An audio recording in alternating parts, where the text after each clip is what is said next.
Kali ini gue bakal bahas perkembangan dua bulan setelah berinvestasi di Bitcoin. Banyak yang penasaran gimana tantangannya, prosesnya, dan yang paling penting itu adalah worth it atau enggak berinvestasi di Bitcoin buat beberapa tahun ke depan. Buat kalian yang pengen tahu perjalanan gue di kripto, tetap stay di channel ini karena gue bakalan bahas secara detail banget investasi gue tiap bulannya sampai tahun 2030. Jadi seperti yang kalian tahu, kalau gue mulai berinvestasi di Bitcoin itu dari 2 bulan yang lalu. Sebenarnya gue udah lama tertarik sama kripto, tapi baru kali ini gue bener-bener terjun langsung. Awalnya sih banyak yang bilang kalau Bitcoin itu it's so volatile, tapi justru disitulah tantangannya. Pertama-tama gue nggak langsung terjun dengan modal yang overpower gede banget, tapi gue mulai cicil dengan 50.000 per hari.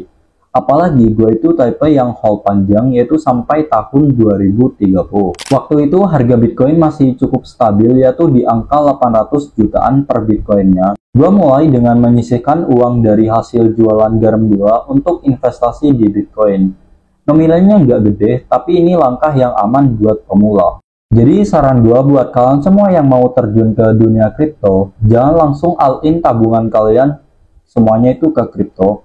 Karena naik turunnya kripto itu sangat-sangat drastis. Kadang dalam sehari itu bisa naik puluhan sampai ribuan persen, tapi turunnya juga ribuan persen. Cuman gua ngeliat ini itu adalah investasi jangka panjang. Gua nggak berharap untung instan, tapi lebih ke bangun portfolio yang bisa tumbuh secara stabil untuk beberapa tahun ke depan. Di bulan pertama, gua mulai merasakan volatilitas dari Bitcoin sendiri, di mana harganya itu kadang naik secara drastis dan turun secara tajam juga. Buat kalian yang baru masuk dunia kripto, ini satu hal yang perlu kalian siapin dulu, yaitu mental kalian sendiri. Dalam 2 minggu pertama, harga Bitcoin itu sempat turun 10% dan hampir naik 15% dalam waktu yang sangat singkat. Di sini gue belajar soal strategi dollar cost averaging, yaitu strategi di mana lo harus masukin uang secara rutin, misalnya dalam waktu 1 minggu sekali atau dalam 1 bulan sekali. Dengan cara ini, lo bisa ngurangin volatilitas dari Bitcoin atau beberapa aset lainnya dan dapat harga yang lumayan stabil. Contohnya gua, yaitu mulai beli Bitcoin senilai 50.000 per hari sampai tahun 2030. Jadi total harga rata-rata pembelian gua itu nggak terlalu tinggi. Ini bikin portofolio gua itu tetap sehat meskipun ada fluktuasi yang terjadi di pasar. Volatilitas jelas jadi salah satu resiko yang paling tinggi, apalagi kalau lo belum siap mental. Lo bisa panik ketika harganya turun, dan akhirnya jual pas masih rugi. Dengan strategi dollar cost averaging, lo bisa ngurangin volatilitas yang terjadi di portofolio lo, dan bikin portofolio yang kalian punya itu lebih sehat tentu. Solusi yang gua ambil adalah tetap bersabar dan masukin uang secara rutin dalam rencana yang kalian buat. Nggak perlu panik dengan kenaikan atau penurunan harga yang terjadi secara singkat, fokus saja untuk jangka panjangnya.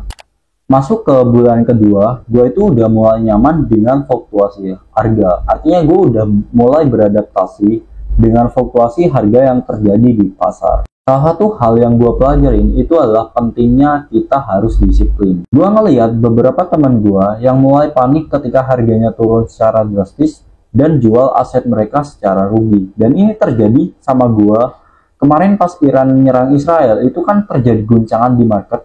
Jadi itu gua udah TP ya. Jadi itu adalah salah satu kesalahan terbesar gua.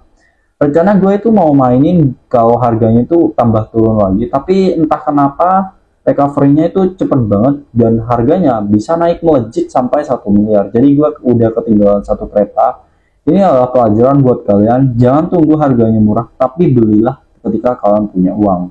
Di bulan kedua ini, ada momen di mana Bitcoin naik secara signifikan dikarenakan adanya berita positif terkait adopsi institusi besar yang mulai membeli Bitcoin. Nilai portofolio gua juga naik 3%, dan kenapa cuma 3%? Ya karena ini kebutuhan gua kemarin. Gue kira harganya bakal terus turun, biar gua bisa serok semuanya di bawah. Tapi ternyata tiba-tiba melesat ke 1 miliar. Jadi gue udah ketinggalan keretanya. Buat gue pelajaran ini itu adalah penting banget. Kalau kalian udah punya rencana, tetap fokus sama rencana yang kalian punya. Jangan sampai noleh-noleh ke kanan kiri biar nggak kayak gue. Tetap fokus dalam tujuan yang pengen kalian capai. Meskipun gue berhasil dapat kenaikan, Resikonya juga masih ada, terutama soal regulasi yang belum jelas. Ada kemungkinan harga Bitcoin bakal anjlok lagi kalau terjadi berita negatif terkait adopsi Bitcoin.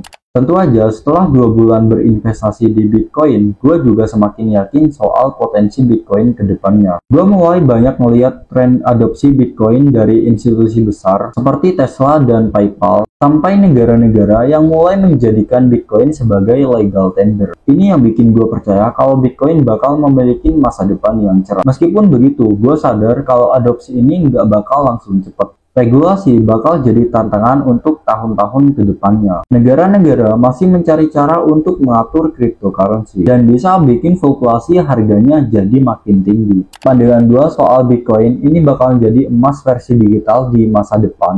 Orang bakal mulai ngelihat sebagai star of value yang lebih aman dibandingkan fiat currency. Tapi buat sampai ke sana, kita harus melewatin banyak tantangan regulasi dan adopsi massal.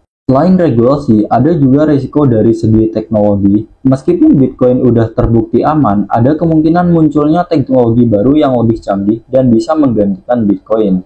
Jadi kita harus siap dengan kemungkinan apapun. Solusinya menurut gua, kita harus terus belajar dan mengikuti perkembangan teknologi blockchain. Jangan fokus ke Bitcoin-nya, tapi juga pelajarin aset-aset digital lain yang mungkin bisa jadi alternatif investasi. Jadi itu adalah cerita perkembangan gue berinvestasi di Bitcoin selama 2 bulan.